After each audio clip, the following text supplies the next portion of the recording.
come to the explanation of the experiment. I hope you have understood every part of it. Now let's understand how do we explain this.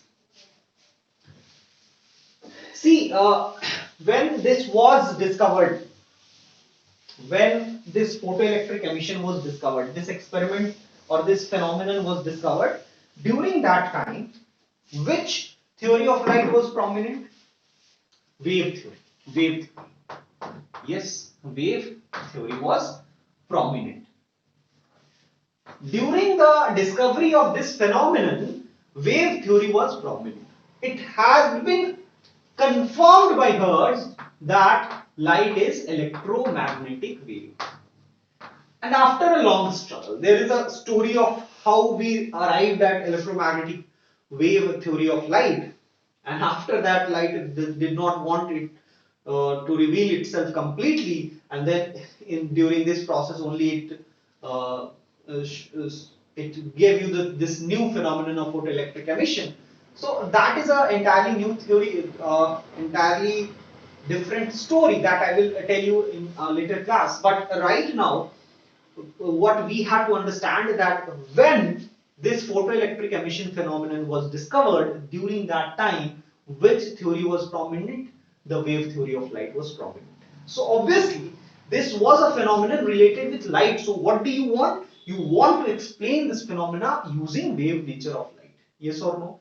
And since you want to explain it, so you will ask those who believe that light is wave, you will ask them to explain this phenomenon. So according to wave theory, what should be the explanation for a wave theory of light? Or what should be the explanation for photoelectric emission using wave theory of light? So what is the wave theory of light? We have already studied that wave according to wave theory of light, light falls as a wave front. Light falls as a wave front, and if it is falling as a wave front, then obviously energy is distributed in the entire wave front. Yes, energy is distributed in entire wave front. So now, if light falls on the metal surface, continuously energy is falling over the entire area, because it is falling with the help of wave front. It is distributed in the wave front. Now, for energy, for an electron to get sufficient energy, electron will have to wait for a long period of time. Why? Because energy is distributed in the entire wavefront area. Yes, and if it is distributed in the entire wavefront area, so electron will be getting, one electron which has a very small area will be getting very small amount of energy. And if an electron gets very small amount of energy per second, so it will wait. Okay, अभी energy आ रहा है, थोड़ा थोड़ा आ रहा है, ये collect करेगा, है ना, according to wave picture. अगर photoelectric emission होना है और wave picture के हिसाब से होना है, तो कैसे होता? इलेक्ट्रॉन है, एनर्जी मिल रहा है उसको, थोड़ा थोड़ा एनर्जी मिल रहा है, जैसे सनलाइट से आपको एनर्जी मिलता है. आप सनलाइट में खड़े हो जाइए, तो आपको शुरू में जब वहां खड़े हुए हैं तो थोड़ा आपको हीट लगेगा, ठीक. अब उसके बाद क्या हुआ, बहुत देर तक आप खड़े होंगे तो आपको बहुत गर्मी लगने लगेगा. क्यों गर्मी लगने लगता है? क्योंकि आपको एनर्जी मिलता है, आपका बॉडी उसको एब्जॉर्ब करता है, फिर दूसरा एनर्जी कंटिन्यूअसली मिलता जाता है, आपका बॉडी एब्जॉर्ब करता जाता है और गर्म हो जाता है, पूरा हीटेड हो जाता है बॉडी, है ना. तो बिल्कुल वैसा ही चीज तो इसको भी हो रहा होगा ना. इलेक्ट्रॉन्स को एनर्जी मिल रहा होगा, वो इंतजार कर रहा है बैठा अच्छा आएगा और थोड़ा एनर्जी आएगा, थोड़ा और एनर्जी आएगा, एनर्जी को कलेक्ट करता जाएगा और एक समय ऐसा आएगा अचानक से उसके पास सफिशिएंट एनर्जी होगा और वो बाहर निकलेगा. तो इसका मतलब ये है कि वेव नेचर के हिसाब से फोटोइलेक्ट्रिक एमिशन को इंस्टेंटेनियस प्रोसेस नहीं होना चाहिए. It should not be instantaneous. अब ये कौन सा टॉपिक हम डिस्कस कर रहे हैं? हम लोग तो एक्सप्लेन करने वाले थे. हाँ, तो उस समय जो थ्योरी होगा उसी से एक्सप्लेन करने की कोशिश करेंगे ना. तो इंस्टेंटेनियस होना ही नहीं चाहिए था, पर एक्सपेरिमेंटल रिजल्ट कह रहा है कि इंस्टेंटेनियस है और वेव थ्योरी कह रहा है कि it should not be instantaneous. Conflict आ गया. अब एक्सपेरिमेंटल रिजल्ट तो सही है भाई, आंखों से देख रहे हैं, तो इसका मतलब है कि वेव थ्योरी में कहीं ना कहीं कुछ गड़बड़ है. तो इंस्टेंटेनियस नहीं होना चाहिए. It should take hours to take out some electrons, but observation was कि फ्रीक्वेंसी थ्रेशोल्ड फ्रीक्वेंसी से ज्यादा हो बस तुरंत इलेक्ट्रॉन निकलेगा, ये इंस्टेंटेनियस इससे नहीं होना चाहिए। सेकंड चीज क्या है, ब्राइटनेस बढ़ा दीजिए, इंटेंसिटी बढ़ाइए। कैसे इंटेंसिटी बढ़ाने का तरीका मैंने बताया आपको, इंटेंसिटी आपको बढ़ाना है तो आप सोर्स को क्लोज ले आइए। अब सोर्स को अगर आप क्लोज ले आइएगा तो क्या होगा समझिए, अगर सोर्स दूर था, मान लीजिए यहां सोर्स है और ये वेव फ्रंट है, तो एक बड़ा वेव फ्रंट बन रहा होगा, तो सोर्स तो एनर्जी सब पूरे वेव फ्रंट में इक्वली दे रहा है ना, तो जितना इस मेटल सरफेस पे एनर्जी फॉल कर रहा होगा, ये मेटल सरफेस है और ये हमारा वेव फ्रंट है, जितना एनर्जी इस पे फॉल कर रहा होगा वो एक बहुत छोटा फ्रैक्शन होगा इस सोर्स का, है ना। बिल्कुल जैसे सन से आप एग्जांपल ले सकते हैं कि सन जो इतना एनर्जी भेजता है अर्थ के पास, तो उसका बहुत कम फ्रैक्शन आता होगा ना, इतना दूर है, तो उसका जो वेव फ्रंट मिलता होगा एक बड़ा सा स्फीयर। कितना बड़ा रेडियस का स्फीयर पता है, जितना सन से अर्थ के बीच का डिस्टेंस है उतना बड़ा रेडियस का एक स्फीयर बनता होगा, और उसका एक बहुत छोटा पार्ट अर्थ है। तो एकदम एक 0.001% फ्रैक्शन ऑफ एनर्जी अर्थ को मिलता है, और उसका फिर एक बहुत छोटा पार्ट आपके बॉडी पे फॉल करता है ना। तो आप सोचिए कि अगर सन बहुत नजदीक आ जाए तो आपको ज्यादा हीट एक्सपीरियंस होगा कि नहीं। अब बहुत नजदीक आ जाए तो आदमी मर ही जाए, वो अलग बात, लेकिन अगर आप सोचिए कि आप बहुत क्लोज हो, है ना, बहुत क्लोज हो किसी सन के, आपका प्लैनेट मतलब, तो वहां पे लाइफ पॉसिबल नहीं है, इतना हाई टेम्परेचर डे में चला जाएगा, आपको मालूम है बहुत हाई टेम्परेचर चला जाएगा। तो आपको मालूम भी है कि जो साइंटिस्ट लोग हैं वो किसी भी सोलर सिस्टम में जब लाइफ को खोजते हैं तो एक गोल्डीलॉक जोन होता है, उसी जोन में जो प्लैनेट्स फॉल करते हैं उन्हीं प्लैनेट्स पे लाइफ को खोजा जाता है। बाकी जो बहुत दूर के प्लैनेट्स हैं उनमें लाइफ नहीं हो सकता, जैसे यूरेनस नेपच्यून इन सब में लाइफ नहीं हो सकता है, मरकरी में लाइफ नहीं हो सकता है। जो वेनस है, अर्थ है और मार्स है, ये तीनों हमारे सन के गोल्डीलॉक जोन में पाए जाते हैं, इसलिए इन तीनों पे लाइफ पॉसिबल हो सकता है। ये नहीं कि गोल्डीलॉक जोन में जितने प्लैनेट होगा उनमें लाइफ होगा, लेकिन वहां पे पॉसिबिलिटी है, क्योंकि वहां पे टेम्परेचर ऐसा होगा जो कि फेवरेबल होगा लाइफ के लिए, है ना।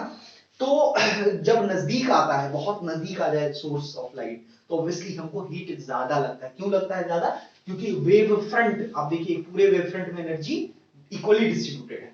अब बहुत बड़ा वेव फ्रंट है तो डिस्ट्रीब्यूशन ज्यादा हो गया, तो उसके पर यूनिट एरिया पे एनर्जी बहुत कम रहेगा। लेकिन अगर छोटा वेव फ्रंट है तो उसके पर यूनिट एरिया पे ज्यादा एनर्जी होगा, तो इसलिए ज्यादा एनर्जी फॉल करना शुरू होगा। तो हाई इंटेंसिटी का लाइट इलेक्ट्रॉन को जल्दी निकालना चाहिए, according to what, according to wave theory of light. ठीक है, तो अगर इंटेंसिटी हाई है, अगर इंटेंसिटी हाई है तो इलेक्ट्रॉन को जल्दी निकलना चाहिए, electron should come out very rapidly.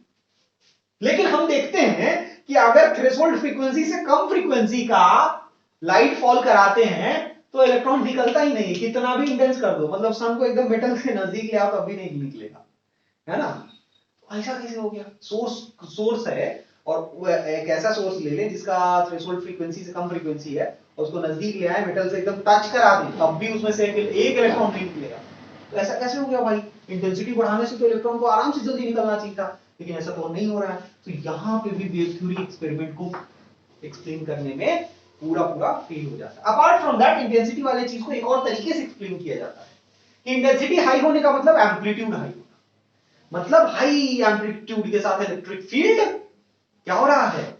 आपको मालूम है कि इंटेंसिटी जो है बेसिकली ई नॉट के स्क्वायर के प्रोपोर्शनल है ना। So high intensity means high amplitude, मतलब इलेक्ट्रिक फील्ड जो है वो हाई एम्पलीट्यूड के साथ वाइब्रेट कर रहा है, मतलब उसका वैल्यू हाई जा रहा है, उसका लोअर वैल्यू भी एकदम हाई जा रहा है, मतलब एक बड़े रेंज में वो ऑसिलेट कर रहा है।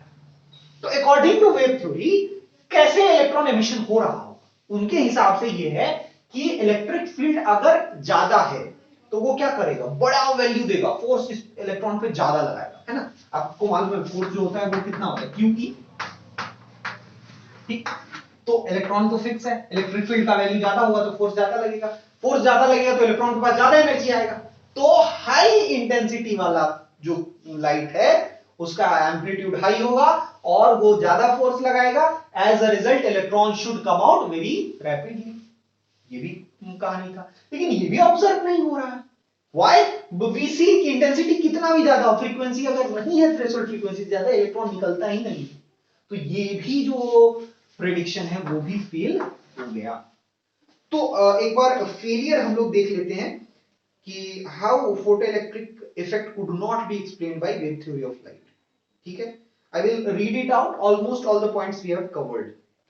First, according to wave nature of light, light is electromagnetic wave consisting of electric and magnetic field with continuous distribution of energy over entire region of wavefront.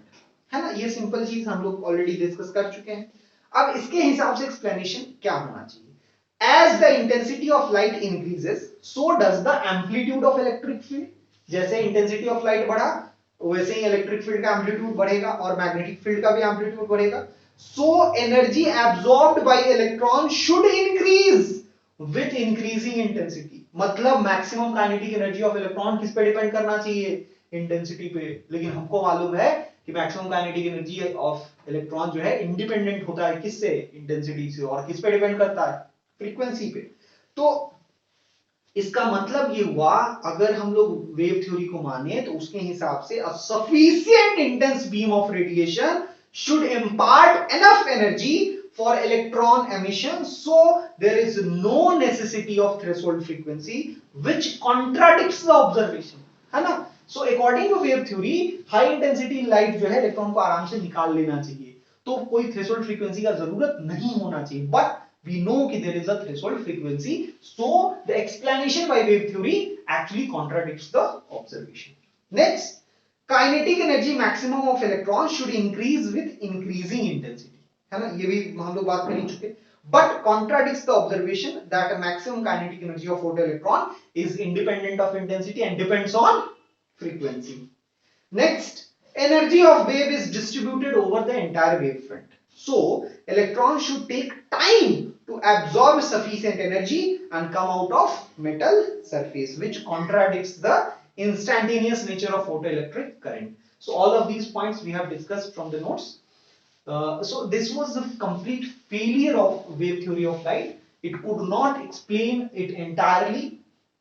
Now, we needed one more theory, a new theory which can explain wave theory of light. So, since wave theory of light was confirmed using Hertz experiment that it is electromagnetic wave, in that experiment you found one observation of photoelectric emission, and when it was studied in detail, again this brought a question mark over wave nature of light. So then came the photon picture of light, and it was initially put forward by Maxwell. It was put forward by Planck, sorry, है ना? Planck gave you quantum nature of light, which he explained some other phenomenon, but Einstein used that quantum nature of light to explain this photoelectric emission. So we will see how Einstein explained this photoelectric emission using photon picture, and we will see also according to photon picture what is the nature of photon, how light behaves. But before that, just copy these few points. Already everything is written in the notes. Let's synchronized.